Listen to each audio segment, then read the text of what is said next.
Hello everyone, तो इस video में डिस्कस करेंगे BSc honours zoology, BSc fundamentals of biomolecules, semester 2 का टॉपिक है unit number 5 that is enzymes.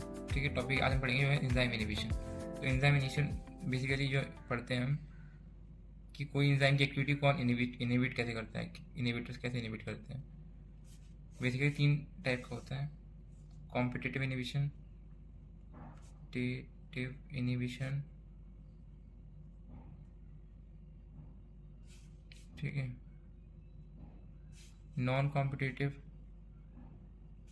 Competitive inhibition,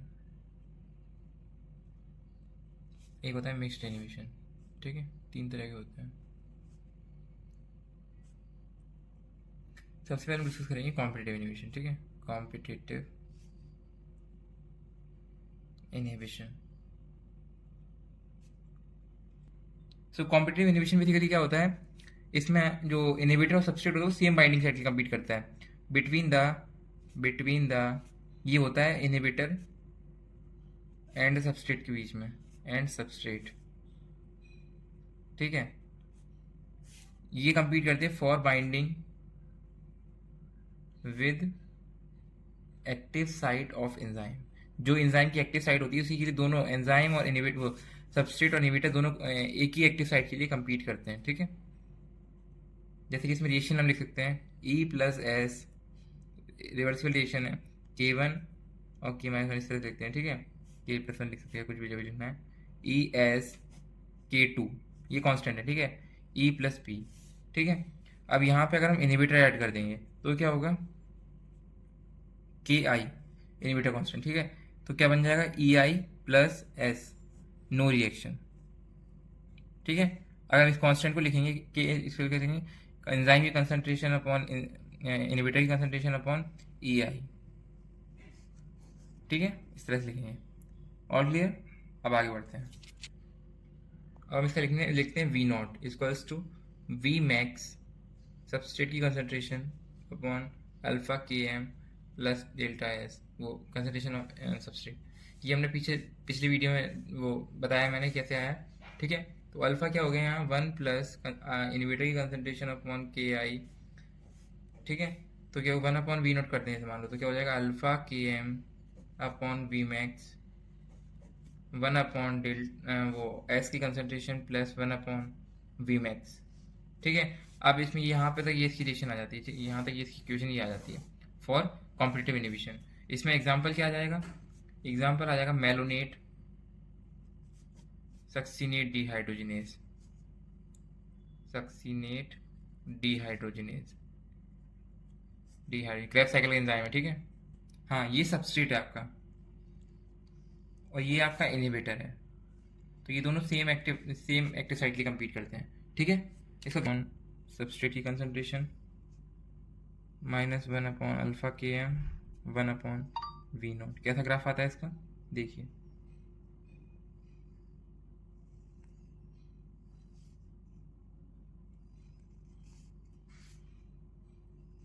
कुछ इस टाइप का ग्राफ आता है। ठीक है, ये अल्फा इक्वल्स टू 4 हो गया, ये अल्फा इक्वल्स टू 2 हो गया, ये अल्फा इक्वल्स टू 1 हो गया। ठीक है, अब इसका स्लोप क्या है इस ग्राफ का, slope equals to alpha KM upon V max.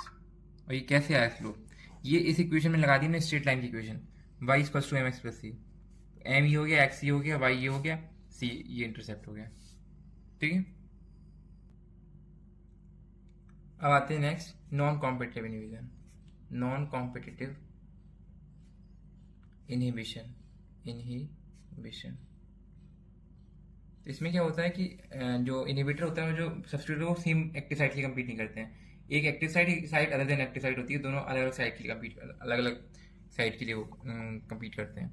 E+S, इसकी इक्वेशन इस तरह से की जाएगी K+1 ES K2 E+P product बन गया। ठीक है, अब अगर इसमें हम इनिबिटर डाल दें तो क्या होगा K1 KI सॉरी ESI, तीनों का कॉम्प्लेक्स बन जाएगा ये।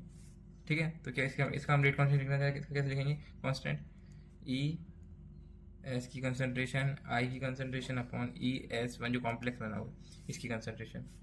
इसका V0 कैसे लिखेंगे, V max by V max S की concentration K M plus alpha substrate की कंसंट्रेशन, ये इक्वेशन आ गई for non competitive inhibition. Alpha क्या है यहाँ 1 प्लस आई कंसंट्रेशन अपॉन के आई,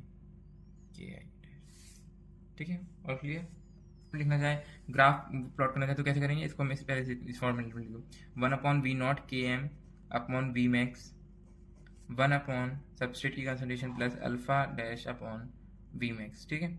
ये इसकी हमने इक्वेशन लिखी है। अब इसके अगर ग्राफ हम प्लॉट करेंगे तो कैसे करेंगे, वही उसी के बीच में 1 upon V naught 1 upon substrate की concentration minus alpha upon K M, alpha dash हो जाएगी, वहाँ अल्फा था और यहाँ पे जो अल्फा मैंने लिया था वो माइनस का है या माइनस ही, ठीक है। यहाँ अल्फा है सिर्फ, यहाँ अल्फा डैश है, ठीक है। तो इसमें क्या हो जाएगा, इसका ग्राफ कैसा आएगा, इस टाइप का ग्राफ आएगा इसका, ठीक है, इस टाइप का ग्राफ आएगा। तो यहाँ पे क्या बोलते हैं, वह स्लोप लोप सब वही होगा, यही स्लोप हो जाएगा आपका, स्लोप यही हो जाएगा आपका। तो ये ग्राफ है इसका, ठीक है।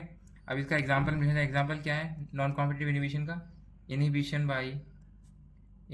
बाय ऑक्सिलेट का इनिबिशन। तो ये मिक्सड है तो इसमें दोनों होगा, कॉम्पिटिटिव और नॉन कॉम्पिटिटिव। तो ये कॉम्पिटिटिव वाली इक्वेशन होगी। अब यहाँ से हम करेंगे तो फॉर एग्जांपल आई इन्वर्टर डाल दिया या उधर भी डाला हुआ वैसे इन्वर्टर, तो क्या हो जाएगा के आई डैश, ये वो है नॉन कॉम्पिटिटिव का, ई एस आई का कॉम्प्लेक्स बन गया, ठीक है। अब इसका हम के आई लिखना चाहते हैं, कैसे लिखेंगे के आई डैश कैसे लिखेंगे, ई एस आई की concentration upon E S I का जो कॉम्प्लेक्स बना उसकी कंसनट्रेशन, और के आई इस वाले का लिखेंगे तो कैसे लिखेंगे ई की कंसंट्रेशन एंजाइम की और इनहिबिटर की कंसंट्रेशन अपॉन ई और एंजाइम और इनहिबिटर के कॉम्प्लेक्स की कंसंट्रेशन, ठीक है। तो इसका वी नॉट क्या हो जाएगा, V not equals to V max substrate की concentration upon alpha K M plus alpha dash substrate की कंसंट्रेशन। ये हो गया मिक्स्ड का वी नॉट, ठीक है। All clear. अब इसका भी इसे ग्राफ प्लॉट करते हैं, कैसे लिखेंगे 1 upon V not equals to alpha K M by V max 1 upon substrate की concentration plus alpha dash upon V max. इसका ग्राफ कैसा आएगा, इस तरह से आता है इसका ग्राफ।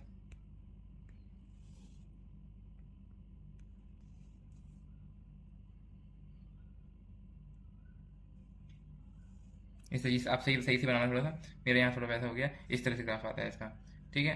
तो ये क्या हो गया 1 अपॉन वी नॉट, यहाँ 1 अपॉन सबस्ट्रेट की कंसंट्रेशन, ये हो जाएगा minus alpha upon K M, alpha dash upon alpha K M, ठीक है। ये हो जाएगा यहाँ, और ये आपका क्लियर हो गया। ये आपका ग्राफ है मिक्स्ड इनिबिशन का। इसका एग्जाम्पल क्या है लिख लो यहाँ, एग्जाम्पल क्या है इसका, जेनरेटिन इनिबिट करता है, inhibits PEP carboxylase, PEP carboxy kinase, sorry carboxy kinase, PEP का फुल फॉर्म क्या है, phosphoenol pyruvate, phosphoenol pyruvate glycolysis में बनता है। So this is all for your enzyme inhibition and types of enzyme inhibition, 3 types complete कर लिए यहाँ तक।